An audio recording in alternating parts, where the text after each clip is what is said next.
Cher conseiller immobilier, les temps sont graves. Plus j'observe les pages Instagram et Facebook des agences, plus je trouve que le contenu se ressemble. Je vais donc vous proposer une stratégie qui va vous permettre d'obtenir des contenus qui vont être originaux et pertinents. Avant ça, il faut comprendre une chose, c'est que vous devez publier dans un but et non publier pour publier, comme beaucoup le font. En numéro 1, il faut d'abord définir du coup votre objectif. Imaginons que je suis gérant d'une agence immobilière, mon objectif est de développer ma notoriété pour acquérir des contacts, des prospects, ensuite du coup les transformer et une fois qu'ils seront clients, utiliser les réseaux sociaux pour les fidéliser et favoriser le bouche à oreille. On peut dire que c'est un bel objectif. Numéro 2, définir votre cible. Par exemple, une agence située au Sable d'Olonne n'aura pas les mêmes clients types qu'une agence située à Nantes ou qu'une agence située aux Essarts en Vendée. Je vais prendre un exemple dans mon cas. Imaginons que moi, dans mon agence, le client type, c'est un jeune couple qui veut vendre son appartement pour acheter une maison. Numéro 3, identifier leurs besoins. Qui dit trentenaire dit actif. Qui dit actif dit probablement en manque de temps, en manque d'expertise dans l'immobilier et surtout besoin d'accompagnement. Que ce soit un accompagnement et des conseils sur le plan financier ou aussi sur le plan du coup de l'immobilier, de l'urbanisme, etc. Numéro 4, la création de contenu. Dites-vous qu'il y a 3 catégories de posts en immobilier. Les premiers posts sont les posts qui vont servir à créer du buzz et à développer votre visibilité et votre notoriété. Ces posts-là vont représenter 40%. Ils vont servir à raconter l'histoire de l'agence, à utiliser le storytelling. Le but est de faciliter la connexion et l'interaction avec votre audience. Cependant, il faut savoir que ces posts vont faire parler de vous, mais ils ne vont pas vous rapporter de prospects qualifiés. Comme exemple, on peut avoir les citations, les vidéos drôles, humoristiques, mais aussi du coup les présentations de la vie de l'agence, des interviews, des choses comme ça. Et aussi beaucoup de vidéos un petit peu au second degré sur le métier de l'immobilier.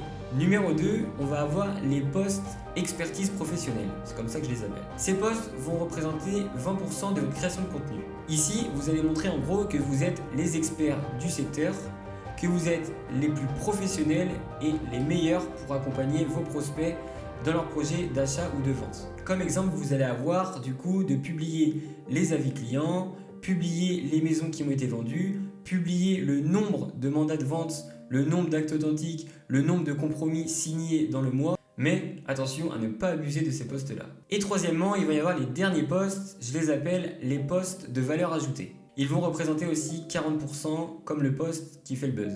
Ce post va permettre à votre cible et à votre audience d'apprendre de nouvelles choses. Vous allez donc l'aiguiller dans son projet immobilier et l'éduquer à l'immobilier, en lui donnant des conseils, des astuces, etc.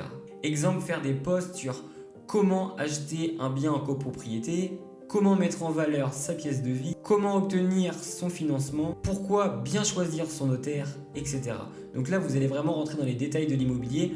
Vous allez essayer de répertorier en fait toutes les questions que peuvent vous poser vos clients au quotidien et essayer d'en faire des posts. Et comme ça, là, vous allez du coup attirer une audience. En gros, le but et la stratégie, c'est que vous allez attirer du trafic assez général grâce aux posts qui font du buzz. Ensuite, du coup, vous allez les fidéliser grâce à tout ce qui donne de la valeur. Donc, il y a une partie forcément qui va partir parce qu'ils sont là uniquement parce que la vidéo était belle. Mais toutes les personnes qui ont des projets immobiliers vont vous retenir.